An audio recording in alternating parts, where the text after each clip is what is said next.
Olá, tudo bem? Quando a gente fala sobre direito, leis, ordenamento jurídico e situações práticas do dia a dia, você geralmente pergunta para alguém que seja da área: se tal coisa acontecer e isso e aquilo, qual é o certo? E a pessoa sempre fala: depende. Mas por que será que sempre depende?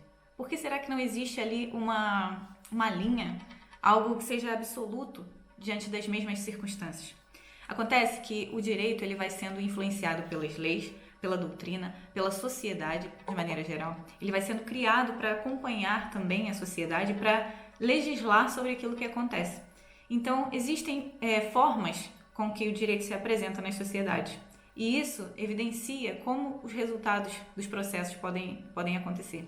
Como, por exemplo, vou citar aqui de forma bem resumida as diferenças entre civil law e common law. O civil law ele tem origem romana, então é um ordenamento jurídico muito baseado na letra da lei, que é aquilo que acontece com o Brasil, países como Portugal também.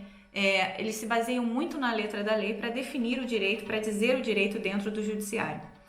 Já Estados Unidos, Inglaterra, tem a origem no common law, que é um ordenamento que se baseia muito em jurisprudência, ele se baseia em processos anteriores. Por isso é muito comum quando a gente vê um filme ou uma série dos Estados Unidos em que eles demonstram que precisavam procurar casos anteriores e encontram um caso que era muito parecido e que aquele resultado foi conforme eles querem para o processo atual e aquilo vai ser aplicado, porque o ordenamento americano ele não é tanto baseado na lei, elas existem sim, mas ele vai ser mais baseado em precedentes, em julgados anteriores de outros juízes que formam uma jurisprudência consolidada para ser aplicada no processo que acontece no momento.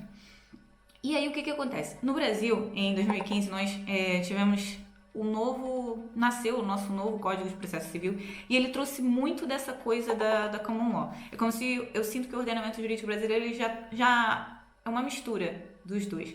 Existe a lei a ser seguida, mas existe também muita força na jurisprudência, naquilo que os tribunais já disseram antes para serem aplicados e até mecanismos no nosso Código de Processo Civil hoje, mecanismos que solidificam, fazem a jurisprudência, unificam a jurisprudência, não necessariamente, mas procuram unificar a jurisprudência para que quando a pessoa entre com o processo, ela já saiba mais ou menos o resultado que vai ter de acordo com aqueles julgados anteriores.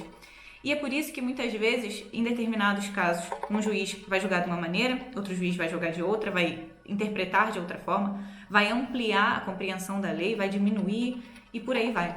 E o que nos faz pensar sobre tudo isso, e eu quero trazer também para reflexão, acontece que nós vivemos ali no início do século XIX, no início do século XX, uma força muito grande da lei, da letra da lei, que era o positivismo. Então, tá na lei, é lei, tem que ser cumprido, não importa o que aconteça.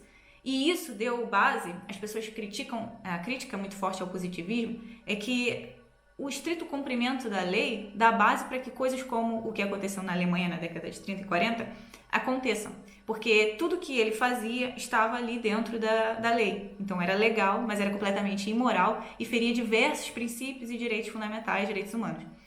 Daí que o direito constitucional, o direito de maneira geral, acabou evoluindo para uma compreensão de que os princípios também têm valor de norma, os princípios também são regras, não servem somente para interpretar uma lei ou para formar uma lei em si, mas devem ser respeitados como normas. E aí começa a nascer então o pós-positivismo, em que os princípios ganham muita força, ganham força de lei. E é o que nós vivenciamos hoje. Em muitos casos, a lei diz uma coisa, mas o tribunal amplia aquela interpretação ou modifica aquela lei ou define como inconstitucional porque ela estaria ferindo direitos fundamentais, estaria ferindo princípios. E essa interpretação acaba sendo muito ampla. Por isso que você consegue ver assuntos muito delicados, coisas muito fortes, que deveriam talvez muitas vezes ter uma opinião direta da população ou deveriam ser decididos por representantes eleitos e acabam sendo decididos no judiciário. E isso gera alguma confusão para que as pessoas entendam, mas nesse vídeo aqui eu tentei resumir um pouco disso tudo, como que os ordenamentos jurídicos funcionam e por que os princípios passaram a ter importância, ter valor de lei, justamente com essa justificativa. Só que acontece que na prática, se antes usavam a letra da lei para fazer o que era errado, se justificando na legalidade, hoje em dia também vemos muitas vezes ultrapassarem os limites da lei, ultrapassarem os limites da Constituição para aplicar princípios de maneira muito ampla, muito genérica, sem uma definição estrita.